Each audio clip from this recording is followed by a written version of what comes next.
Salut YouTube, bienvenue sur ma chaîne où je poste chaque lundi une vidéo à propos de mon avancée en tant qu'entrepreneur. N'hésite pas à t'abonner et à activer la cloche pour ne manquer aucune des prochaines vidéos. Aujourd'hui, je vais te parler de la raison pour laquelle je n'ai toujours pas eu de clients avec mon agence et des erreurs que j'ai faites et que tu ne dois surtout pas faire si tu veux toi aussi avoir tes premiers clients en SMMA. Ma première erreur a été tout d'abord de ne pas me concentrer sur la bonne niche. Lorsque j'ai commencé la prospection sur Facebook et LinkedIn comme expliqué dans mes vidéos précédentes, j'ai principalement ajouté des coachs sportifs. Le problème des coachs est qu'en général, ils n'ont pas les moyens de s'offrir mes services car ils vendent leur temps contre de l'argent. Donc s'ils n'ont pas assez de clients, et qui est le problème que je résous, ils ne gagneront sûrement pas assez d'argent pour se payer mes services. A l'inverse, s'ils ont assez d'argent pour pouvoir se les offrir, cela veut dire qu'ils ont déjà assez de clients et donc qu'ils n'auront sûrement pas le temps de pouvoir en gérer plus. Ils n'ont donc plus besoin de mes services. La leçon à en tirer est que lorsque l'on veut vendre un service ou un produit à une niche, il faut toujours faire une étude de marché quant aux besoins de cette niche et à sa possibilité de pouvoir s'offrir vos services. Il faut s'assurer que le problème que l'on résout pour cette niche est bien douloureux et urgent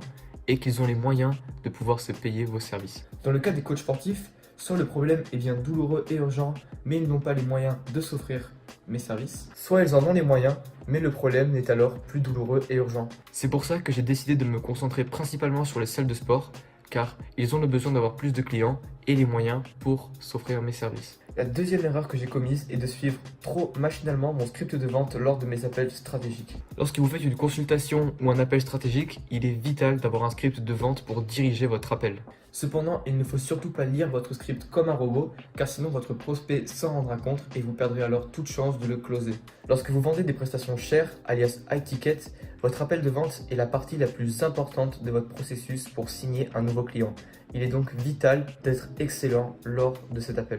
Pour m'améliorer, je vais donc premièrement pratiquer le plus possible. Il faut faire énormément d'appels pour progresser et 99% des entrepreneurs n'étaient pas de bons vendeurs à la base et le sont devenus à force de pratiquer. La seconde chose que je vais faire est de m'approprier les concepts et les objectifs de chacune des parties de mon script de vente pour me les approprier. En comprenant l'objectif et le but de chacune des parties de mon script, je vais pouvoir poser beaucoup mieux mes questions à mon prospect pour l'emmener dans un état émotionnel favorable à la vente. Ce qu'il faut comprendre, c'est que votre script est votre guide pour votre appel, mais vous ne devez pas le réciter machinalement et vous devez vous adapter à chacun de vos prospects. Ensuite, lorsque vous avez un prospect, il est vital d'essayer de le signer le plus rapidement possible. Ne faites surtout pas traîner les choses. Si vous espacez trop vos appels et que vous ne le signez pas rapidement, vous réduisez considérablement vos chances de le signer. Donc surtout, rappelez-vous que le temps tue les ventes. J'ai principalement remarqué ce phénomène lorsque j'ai proposé pour les premières fois de faire des essais gratuits à des potentiels clients. L'avantage principal de proposer un essai gratuit est de n'avoir aucune friction à l'arrivée et donc de pouvoir très rapidement mettre en place vos services pour récolter un témoignage par la suite. Mais le principal désavantage de proposer vos services gratuitement est alors que votre prospect ne verra pas la valeur que vous pouvez lui apporter. À cause de ça, je me suis retrouvé à devoir toujours relancer les personnes qui m'avaient dit oui pour un essai gratuit pour au final la plupart du temps n'avoir aucune réponse, ce qui m'a fait perdre énormément de temps. En réalité, les gens prêtent de l'attention et s'investissent uniquement dans ce quoi ils ont payé.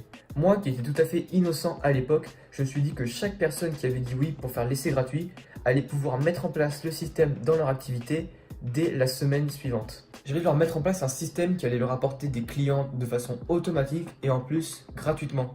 Ils n'avaient donc rien à perdre et tout à gagner. Mais la vérité est qu'ils n'ont pas vu la valeur que j'avais à leur apporter et m'ont donc fait perdre mon temps. Donc ne soyez pas innocents comme moi et vendez directement vos services pour que vos clients voient la valeur que vous avez à leur apporter. C'est pour cela que pour mes prochains appels, je vais vendre directement mes services. Et si le client est très intéressé mais sur la défensive, alors je pourrais lui proposer en downsell un essai payant. Je dois encore réfléchir sur ma façon de structurer cet essai payant, mais il sera très important de mettre au clair avec le prospect comment cet essai se déroulera et de mettre ses attentes au clair également, car sinon je risque de me retrouver encore une fois avec des mauvais clients qui vont me faire perdre mon temps et mon énergie. Pour résumer, mes 3 erreurs ont été premièrement de me concentrer sur la mauvaise niche. Deuxièmement, cela a été de réciter mon script de vente machinalement au lieu de m'imprégner des concepts du script. Et troisièmement, cela a été de proposer des essais gratuits au lieu de proposer directement mes services. Pour la suite, je compte reprendre à fond la prospection sur Facebook et LinkedIn, mais cette fois-ci en ciblant les salles de sport. Et je vais également mettre en place des emails froids aux salles de sport directement pour les contacter. Pendant les vacances de Pâques, je vais m'y mettre à fond et j'espère vraiment signer mon premier client pendant ces vacances. Malgré que ces erreurs m'ont fait perdre du temps, rappelez-vous toujours que l'on ne perd jamais.